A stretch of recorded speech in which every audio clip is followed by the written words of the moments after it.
Okay, folks, hold on while I hashtag this really quick. Like everyone else should be doing. It's right there. UCSD, hashtag UCSD. All right? So our next speaker, our inspirational speaker, is Dr. Angélica Gutiérrez, and I'm going to go a little history on her, so you know who she is. She was born and raised in Los Angeles community of Lincoln Heights. She received her BA in Political Science and Sociology with honors from the University of California, Los Angeles, and her MPP in Public Policy from the Gerald R. Ford School of Public Policy at the University of Michigan, Ann Arbor. Dr. Gutiérrez.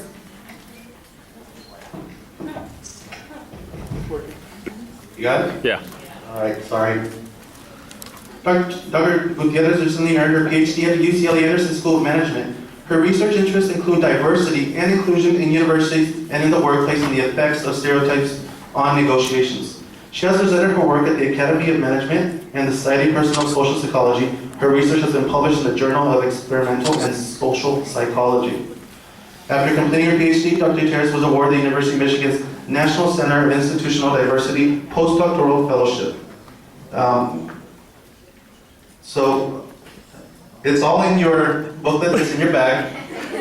I'm just doing a little bit. I hope that you all take it out and read it. I'm going to welcome her up to the stage now, please. Dr. Angélica Gutiérrez.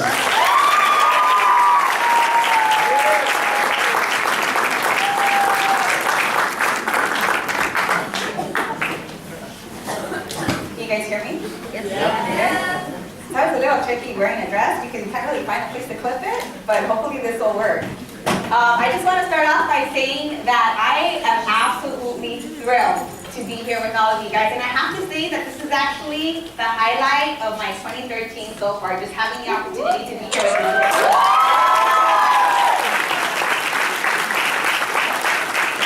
And before I go any further, I definitely want to take a quick opportunity to thank the UCSD TRiO programs for hosting this incredible conference. Thank you for inviting me to be here.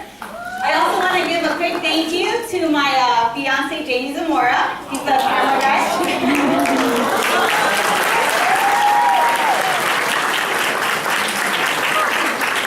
And as all of you guys will realize once you get to college and once you go on to graduate school, it's going to be absolutely critical to have an excellent support system. And having a fiance like him has definitely made a difference in my life.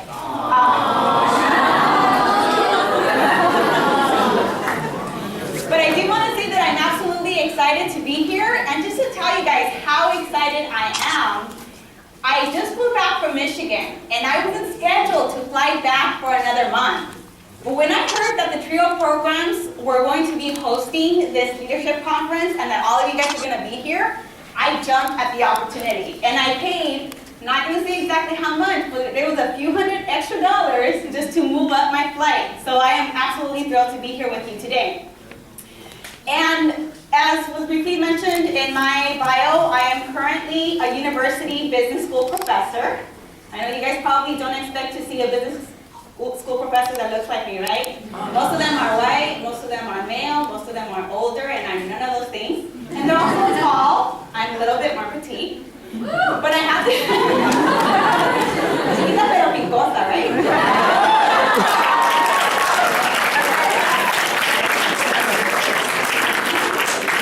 I do want to mention that although I typically interact with and I teach college students and also graduate school students, these are students that are usually pursuing their master's in business administration. I have to say that my favorite students are middle school students and high school students.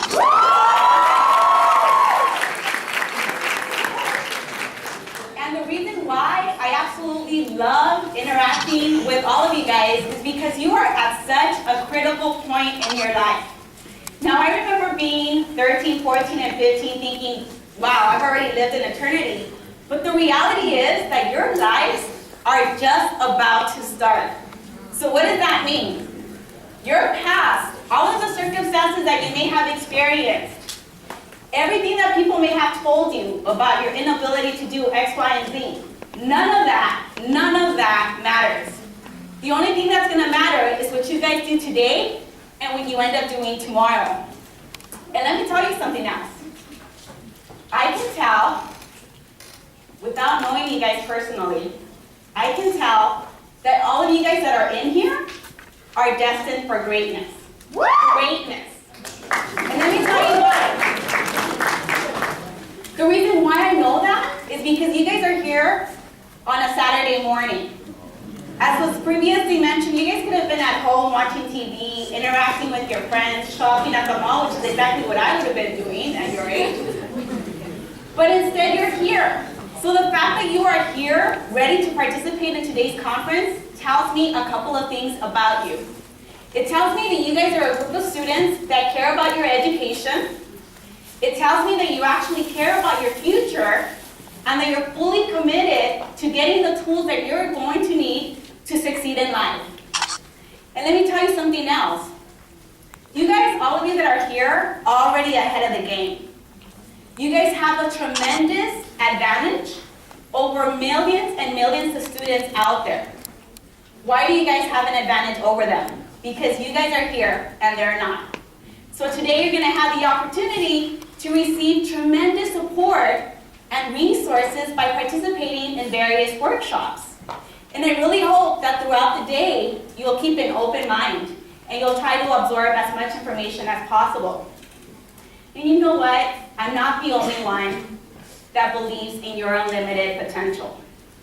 The TRiO program, counselors, directors, coordinators, mentors, they all believe in your incredible potential. And that's the reason why they continue to invest so much of their time and effort into you guys. That's the reason why they decided to organize this conference in the first place. So let's take a quick second to just give them a round of applause for their excellence.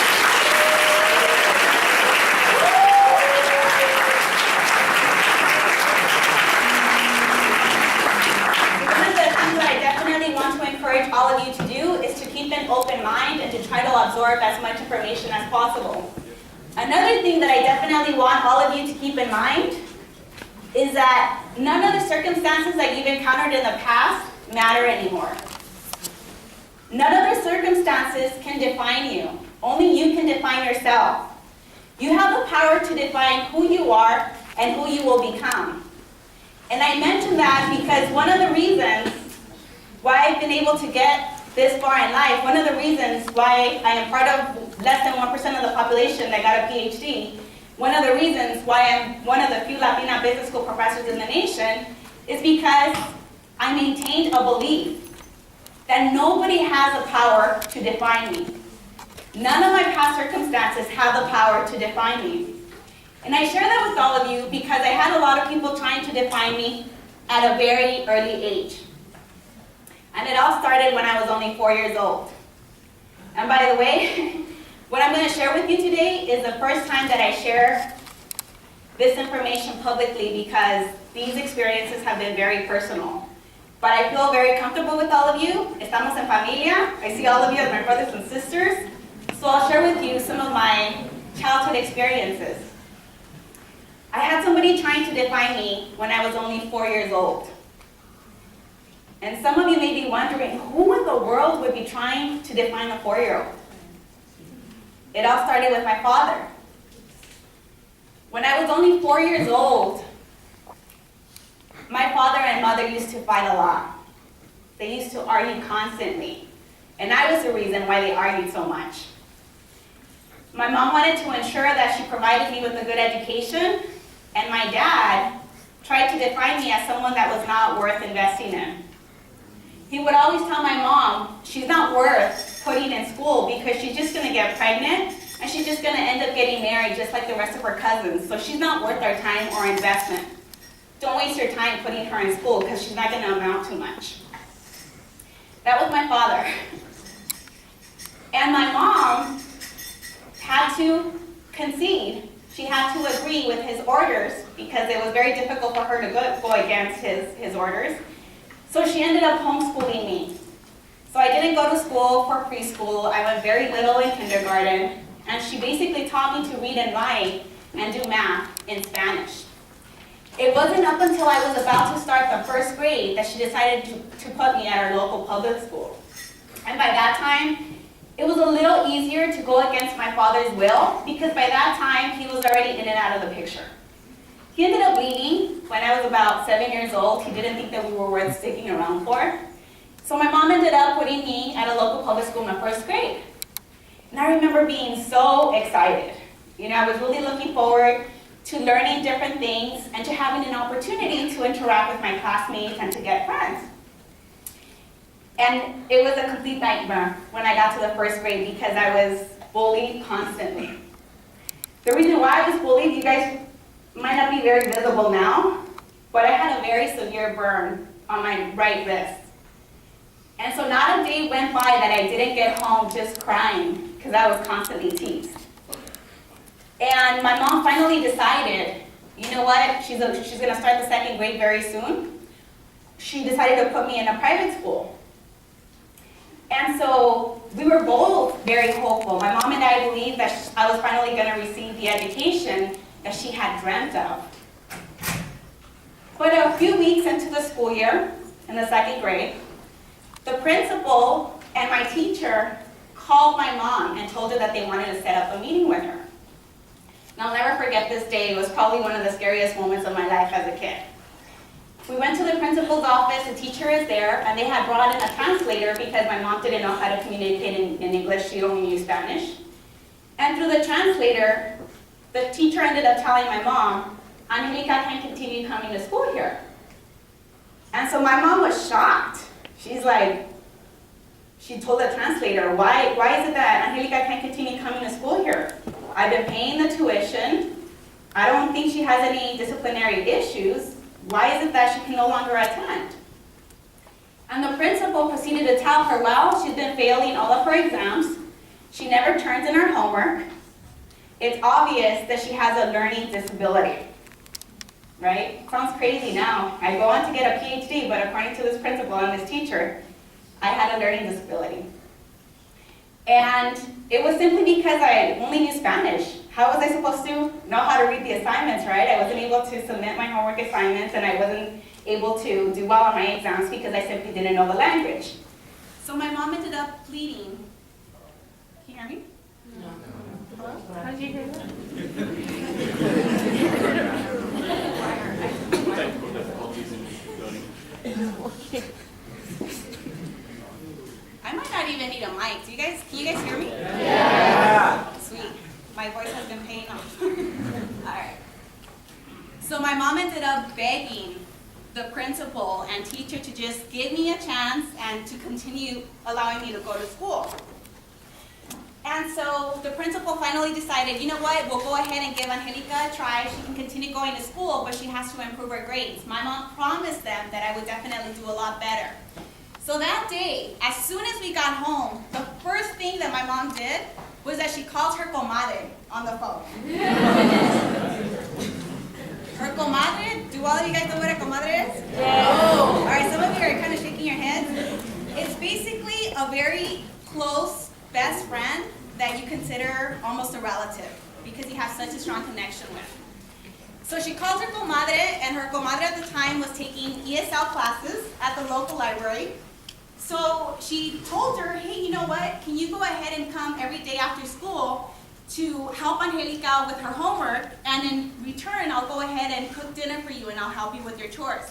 So she ended up helping me, I ended up doing well. By the time the fourth grade came around, I was so excited that I finally knew English that I started talking a lot in class.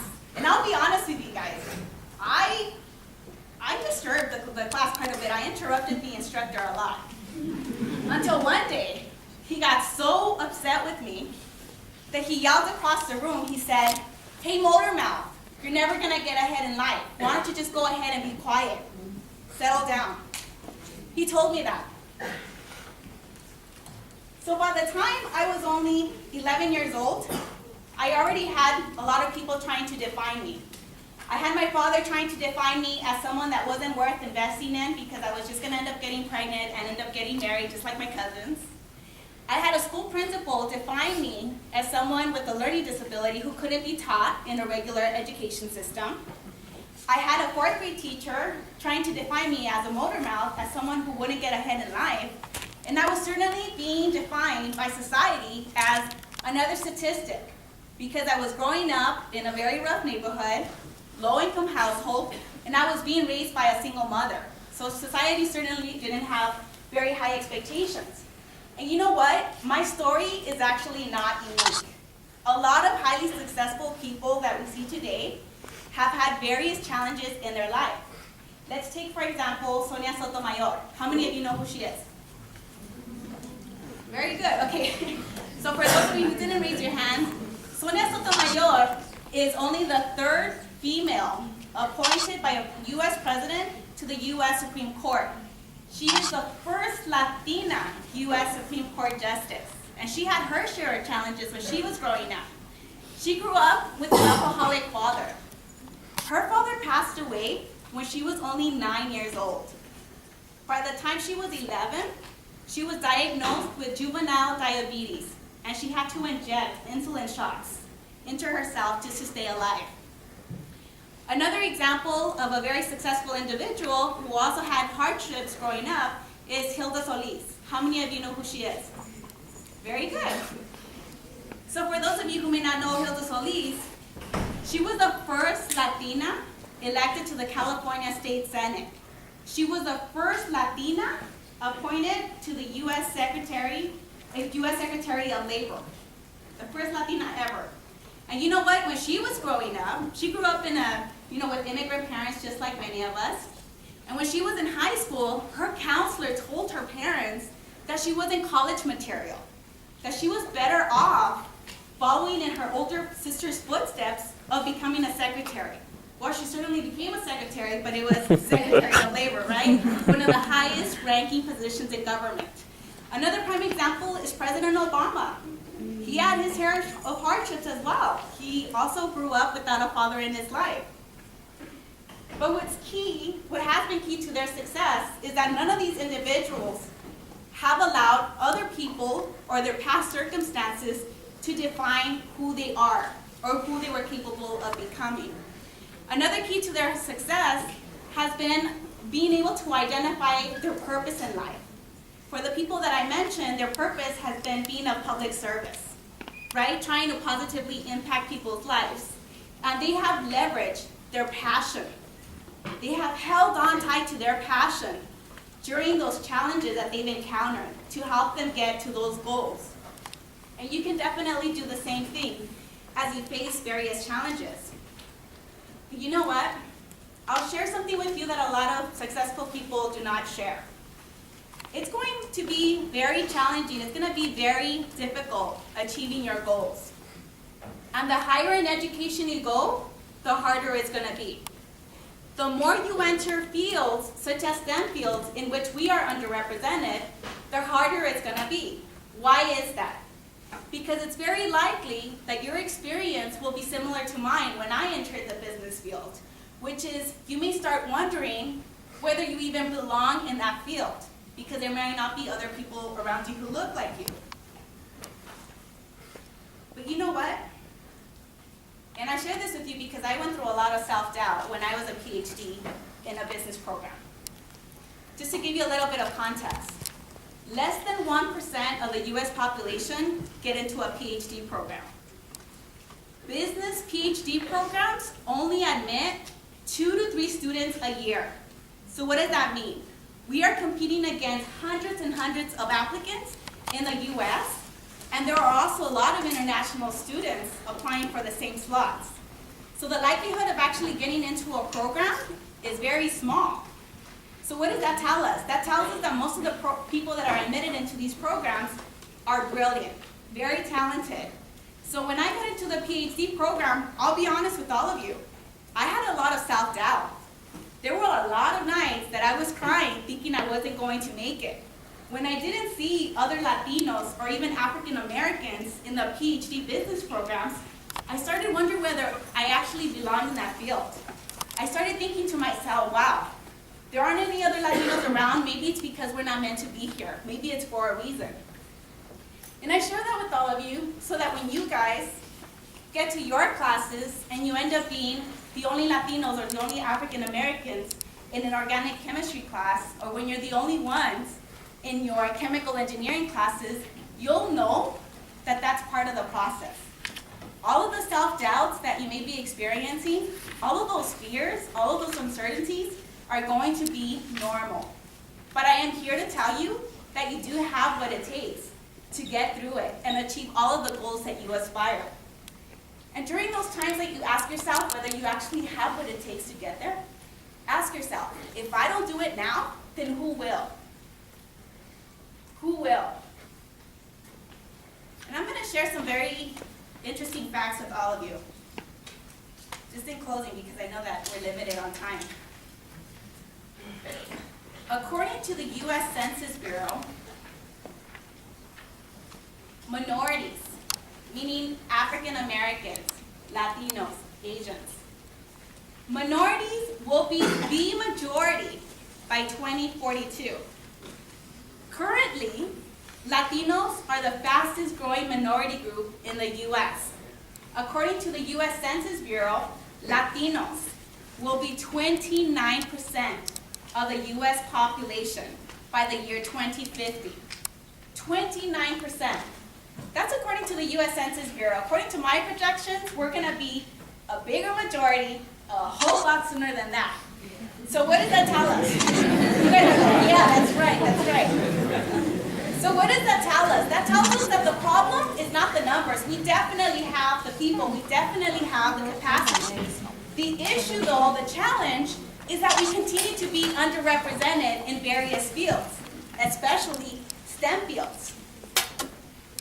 And let me just mention to all of you, I am one of the biggest advocates of graduate school. I encourage my mentees to pursue graduate degrees, but recognize that there are some fields that we already have covered. And I'm not going to mention what those fields are because I don't want to offend anyone, but there are at least one or two fields where we've already saturated them. We've got them completely covered. There are other fields, though, like STEM, that we still need to increase our representation in. So I encourage all of you to consider fields such as STEM. And I'll be honest, pursuing your goals and pursuing these fields will be challenging. It will be difficult, but recognize that you definitely have the capacity to do well. And let's be real, nothing in life that's ever worth pursuing is actually easy, right? If something was worth pursuing and something was very easy, we'd have a lot more people doing the same thing. So in closing, we all have a story to tell. We've all endured various hardships in our lifetime, but it's important for us to recognize that we went through it all for a reason. There was a purpose behind it. And recognize your past, that's important, but never allow it to limit your future. Never allow your past to try to influence what you're capable of doing in the future. And as Sylvester Stallone and Rocky had said, it's not about the hits you take, it's about how hard you can get hit and keep on going. I definitely want you guys to keep that in mind. It's about channeling all of your fears, all of your doubts, your uncertainties to propel you forward toward your goals rather than allowing those fears and doubts to keep you away from them. And remember, people do not have the power to define you. Your conditions and your circumstances don't have the power to define you. It's what you choose to do with all of those things that will define who you'll become. Thank you so much for your time.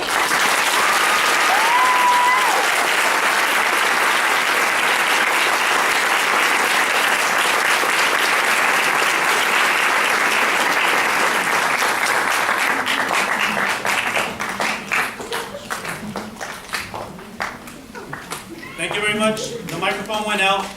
Okay, they got this one working there.